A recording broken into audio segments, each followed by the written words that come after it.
Muy buenas tardes a todos, bienvenidos al proyecto de charlas online Arandurecabo, que busca, como su nombre lo dice, la búsqueda del conocimiento y ponerlo a disposición de todos nosotros, tanto estudiantes de colegio como universitarios, con una serie de 8 charlas técnicas científicas. Estas son las 2 últimas charlas del proyecto, entonces esperamos que las disfruten. Mi nombre es Matías Alegre y soy estudiante de la carrera de Ingeniería Ambiental de la Universidad Nacional de Asunción. Ahora estaremos presentando lo que sería el tema, la historia evolutiva y el cambio climático anterior determinaron la distribución de diversidad genética de los mamíferos terrestres. Un trabajo hecho por Spiros Theodoris et al.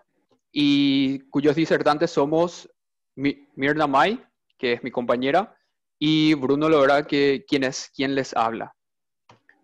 Entonces procedemos a la introducción de lo que consideramos son definiciones o conceptos importantes para poder entender el desenlace del trabajo.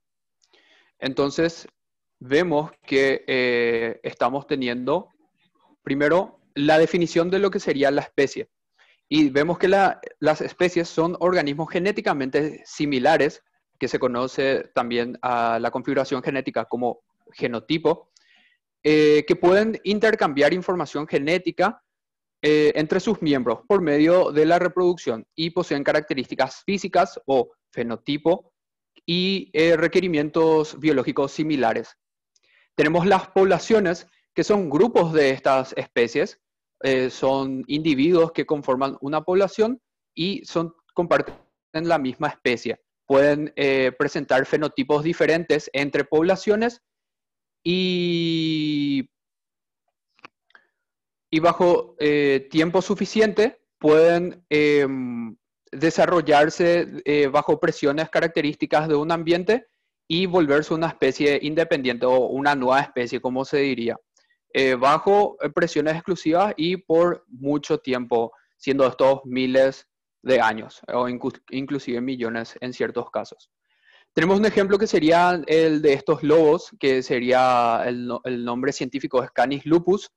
Vemos que los lobos de la izquierda, como los de la derecha, pertenecen a la misma especie, o sea, tienen un genotipo idéntico, pero fenotípicamente se los ve diferentes por las diferentes presiones ambientales que reciben.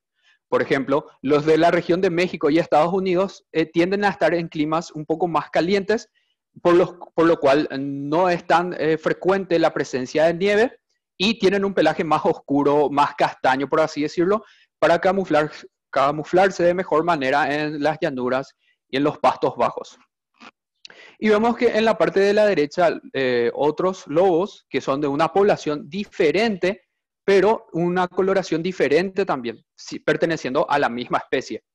Estos lobos son de la parte superior, región nórdica, hacia lo que sería Canadá, por ejemplo, donde la nieve puede llegar a ser relativamente frecuente. Entonces, estos lobos expresan el fenotipo de color de pelaje más claro para camuflarse y poder cazar de manera más efectiva.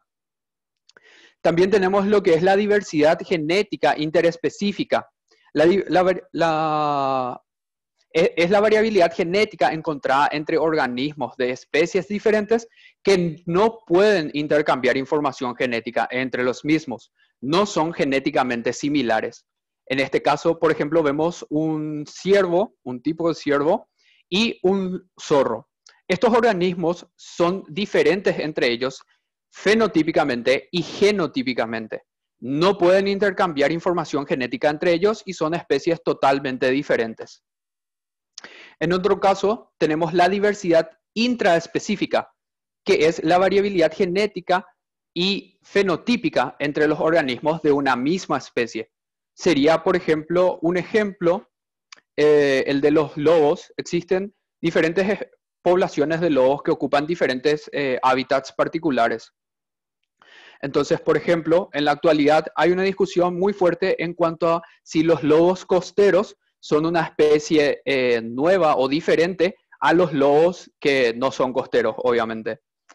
Entonces, por ejemplo, tenemos que los lobos costeros que se encuentran al borde de lo que sería Vancouver o Canadá, son lobos en cuyo hábitat a ellos les conviene alimentarse de alimentos marinos, como por ejemplo los peces o los mariscos.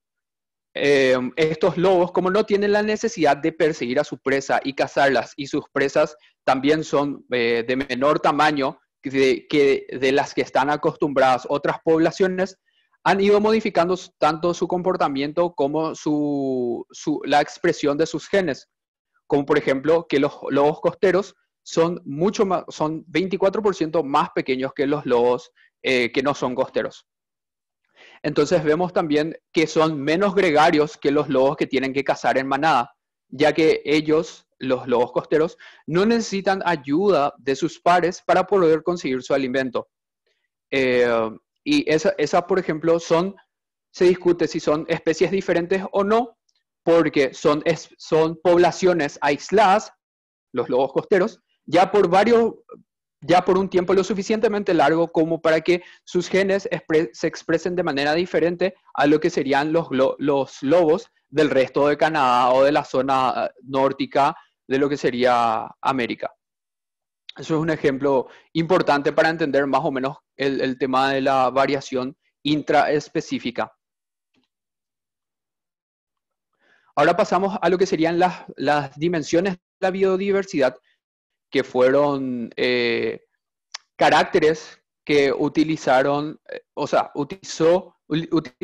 científicos del estudio, del paper, mejor dicho, para evaluar la diversidad genética o la biodiversidad. Entonces tenemos el concepto de riqueza de especie, que es considerado el número total de especies en una unidad espacial determinada, que también forma parte de la filogenia mamífera.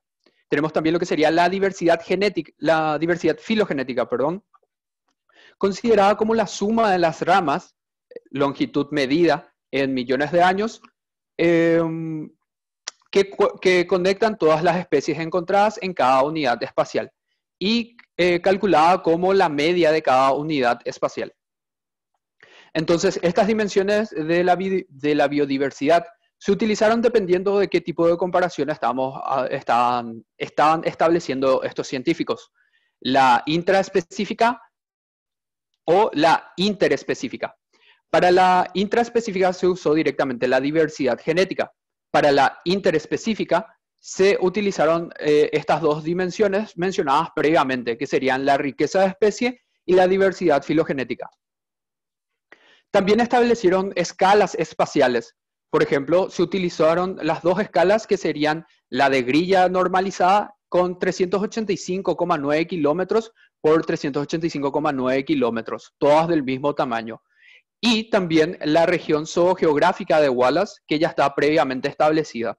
Se pueden observar en ambos los mapas, en ambas imágenes cada mapa. La metodología les estará comentando la compañera Mirna May. Buenas tardes a todos, ¿qué tal? Hoy les voy a hablar acerca de la metodología.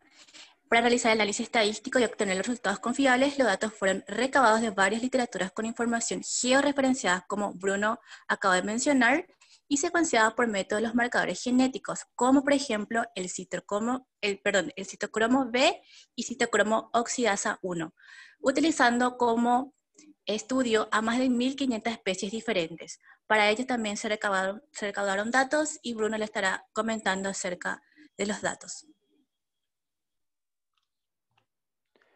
Continuando, estaremos hablando acerca de los resultados que se obtuvieron en esta investigación.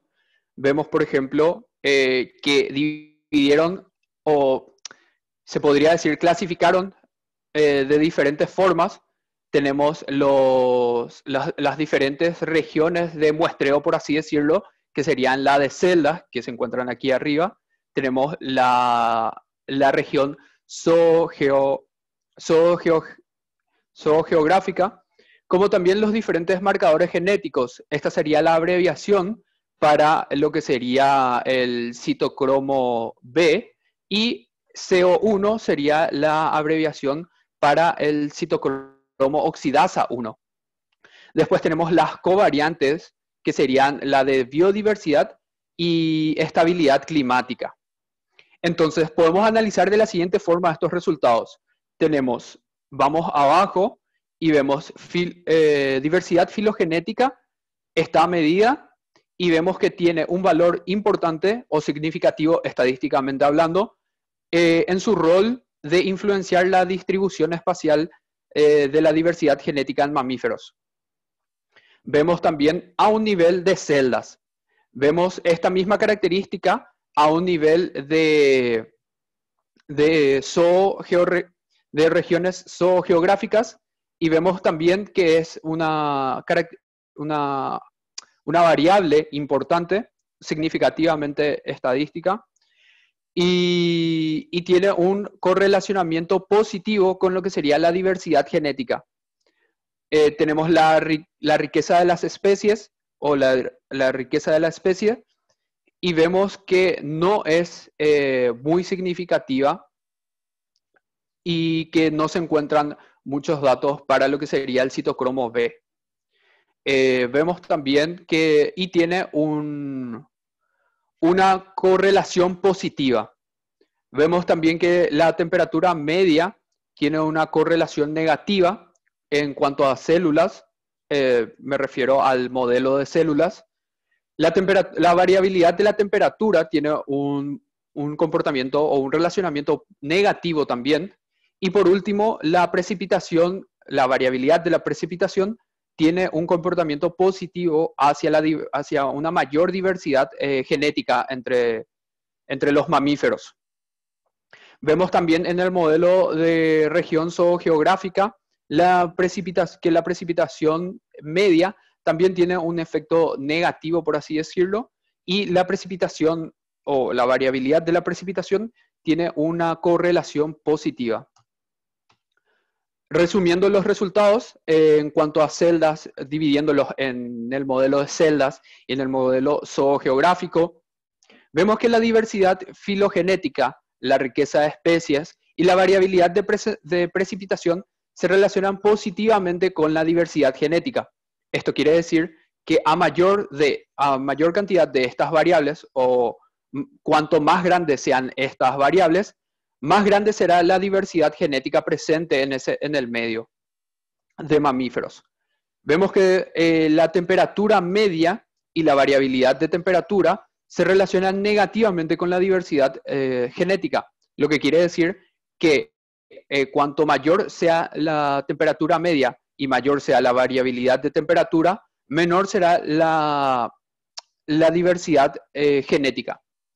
En cuanto al modelo zoogeográfico, tenemos que la diversidad filogenética y la variabilidad de precipitación son las variables que actúan de una manera positiva en relación a la diversidad genética, y que si la precipitación media tendría una relación negativa, haciendo que a mayor precipitación media anual sería esto, menor sea la diversidad genética de los organismos. Entonces, bajo estos parámetros, podemos concluir, por ejemplo, que cuanto mayor, o sea, que los cambios climáticos en relación a la temperatura media y a la variabilidad de temperatura presentarían un impacto negativo en lo que sería la diversidad genética de los mamíferos, al igual que la precipitación media lo sería. Cuando nos referimos a que sería negativo o disminuiría la diversidad genética, nos referimos a que bajo estas situaciones o eventos extremos, vemos que se observa que algunas poblaciones de especies en particular no pueden sobrevivir, entonces estas poblaciones se extinguen. Solo las poblaciones en particular, no así las especies. Por ello, mucha información genética se pierde con esas poblaciones. Por eso se ve este tipo de relación. Entonces, cuando ocurre un cambio climático, hay un descenso en el número de poblaciones o en la salud de estas poblaciones, lo cual ocasiona un descenso en la variabilidad genética o en la diversidad genética, mejor dicho, de lo que serían los mamíferos. Y eso es todo. Muchas gracias.